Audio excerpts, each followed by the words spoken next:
Today we are going to do some floor loom maintenance.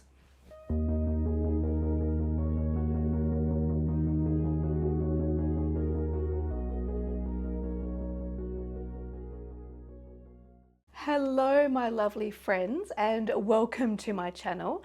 Now today we're going to be cleaning this loom behind me. I have an Ashford jack loom. I did actually reach out to Ashford quite some time ago to ask for assistance as to how I clean, maintain, oil this loom, but I guess they've been very busy. They said they would send me something and they haven't. So I had an issue last week where I tried to advance the warp and it jammed, and that's when I thought, you know what? I need to oil this loom. I need to clean it, and I can't wait for Ashford. So I thought while I'm here, I might as well make a video and go through with you what I'm doing. Now, full disclaimer, I don't know if this is 100% correct, but I can tell you that I oiled my loom before making this video because I needed to finish this warp, and it's now working absolutely beautifully. So whatever I did worked. But I still need to clean it because it still has fluff all over it. So let's go. I'll tell you what I use. Now, I'm not telling you this is 100% correct, so please don't sue me if anything goes wrong. I'm just showing you what I do. So what I am using is stick vacuum cleaner, or any kind of vacuum cleaner that has a head that can get into small spaces. I've got a cloth for cleaning. I've got some very mild cleaning liquid. I use a organic, what's it called, for all. I just use a little drop in some water, so it's very mild, but you could possibly just use water. And sewing machine oil. I'm not going to tell you what I used. I did use oil, but it was actually my hand oil because I was desperate and it was like 11:30 at night. But I now have some proper sewing machine oil. So note to self, this is the right stuff. Okay, let's get started. Okay, the very first thing that I'm going to do is I'm going to vacuum everything. I'm not sure if you can see this. Look how disgusting my reed is. That's so embarrassing. Oh my gosh, look at all that fluff. So I'm going to be cleaning that. I'm going to be cleaning all of the top of the shafts. There's a lot of dust under there. I'm not sure if you can see it from there. There's a lot of dust. Because, you know, when you think about it, not only is this loom sitting up like as furniture all the time, I'm not covering it or anything, it's staying like this, but I've also got a lot of cotton dust. So if you have a look, most of that dust is light coloured. That's my dusty pink cotton, but I'm sure there's plenty of black cotton in there as well. So that's the first thing that I'm going to do.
Okay, vacuuming has been done.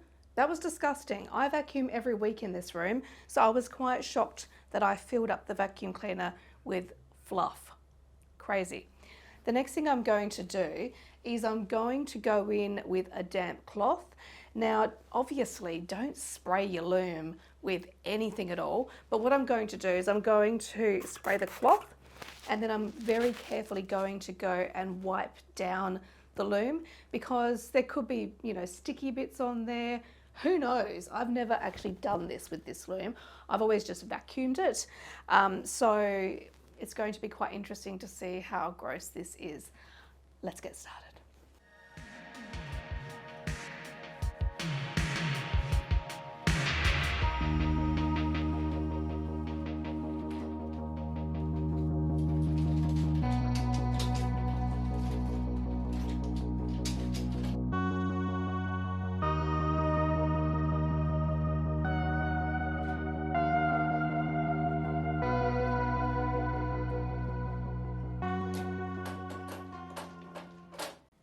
I'm actually shocked with how much a vacuum and a quick wipe over can do.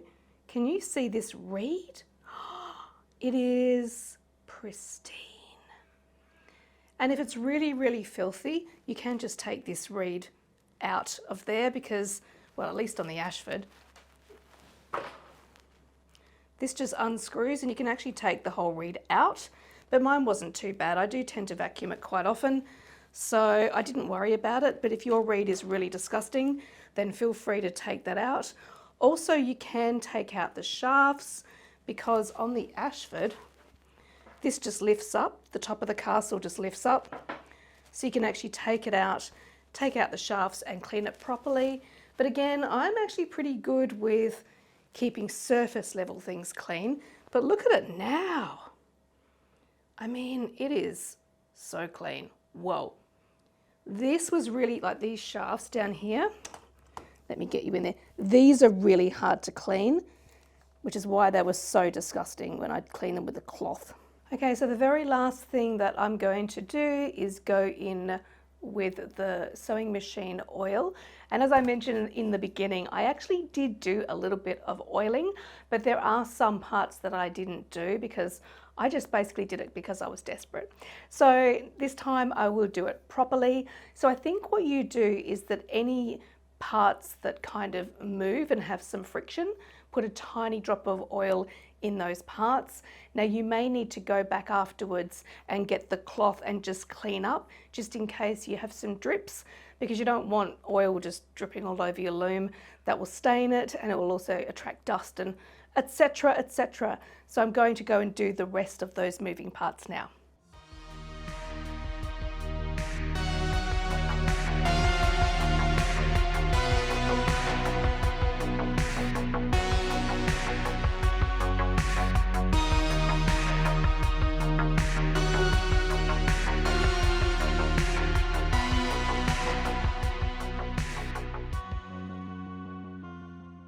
Okay, I'm done. That only took about 10 minutes. It was really, really quick.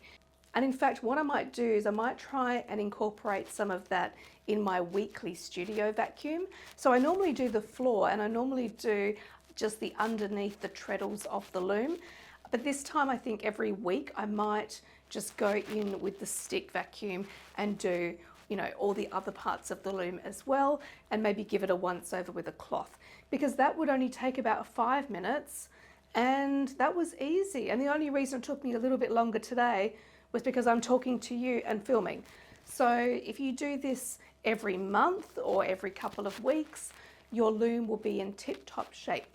I don't think you should go in and put oil in there that often though. Personally, I think I'd probably only do that every 6 months or so, or if your loom is being naughty, because that's what happened to me.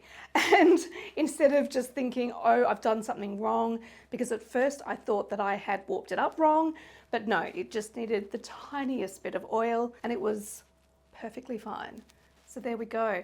I hope you enjoyed this video. As I said, full disclaimer, I'm not an expert and I've had no expert advice. I'm just doing what I thought you should do, and I'm pretty sure I've done no harm to my loom.